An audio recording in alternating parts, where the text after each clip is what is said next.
George Ellis, remembering the legend. There are so many different things that he's done, and we're going to just take a few minutes to just highlight just a few of them so that you will know a little bit about the history of George Ellis. Action by Recreation Department employees Wednesday saved the life of a 16-year-old Johnny Spencer James. James of Pasco Street was swimming in the Robinson True Blood pool on Day Street when he got his hand stuck in the pool's drain some 10 feet below the surface and apparently panicked. I saw him go off the diving board. When he didn't come up after a reasonable time, I became concerned, said pool manager George Ellis.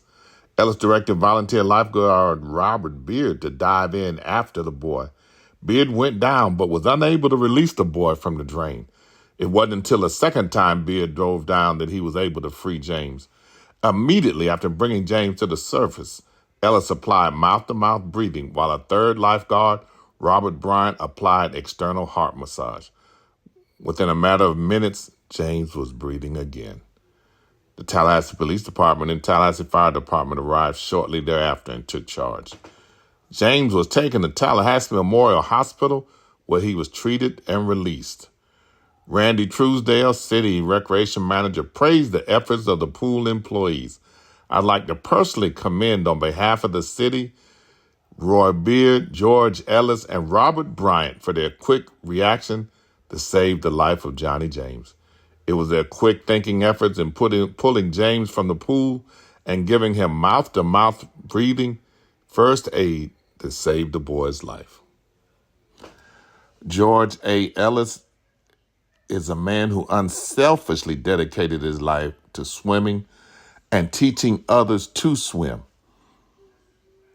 Doesn't sound like a real big deal now, but there was a time when there was a large part of the community that did not want black people to swim or to swim in the pools that they swam in.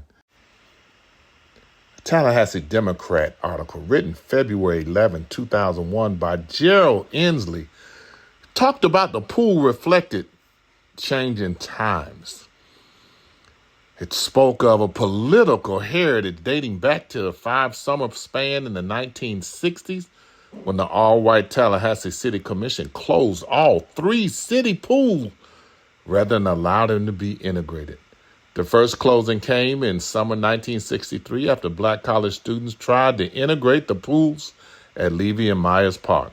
The City Commission reopened the pools in spring 1964, only to shut them down again in July after local black children attempted to integrate the Levy Park pool.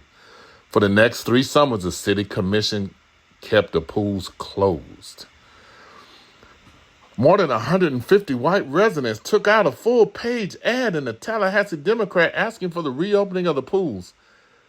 Letters poured into the newspaper, one writer suggesting Tallahassee assign a role to each one of the 3 pools: whites only, blacks only, and integrated. In August 1967, the City Commission reluctantly allowed a straw ballot on the issue, but ignored the results after voters narrowly approved the reopening of the pools.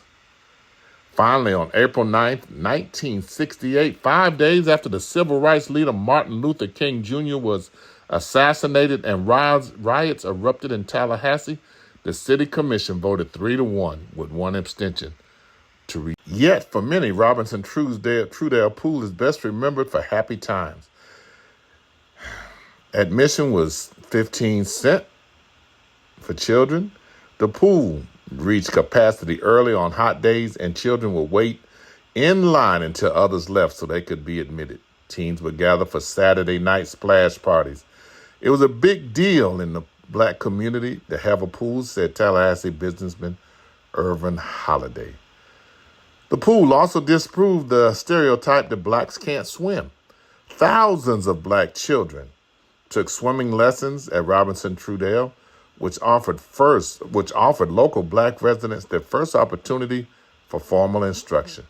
The Day Street Dolphins boys and girls swim team competed all over the state against other black swim teams, winning the Orange State Championship for the late 1960s. Stars included George Ellis and Holliday, Florida A&M University attorney Bishop Holliday, and his sister Marilyn, a Miami attorney, Tallahassee attorney Fred Flowers, and corporate executive Hansel Tooks and educated J.R. Lee Jr. Our George Ellis went on to star on the FAMU swim team, then served as FAMU swim coach from 1969 to 74 and from 1981 to 93. A member of the International Swimming Hall of Fame, George Ellis was one of the first black water safety instructors in the Southeast, and he trained dozens of young men and women to be certified trainers.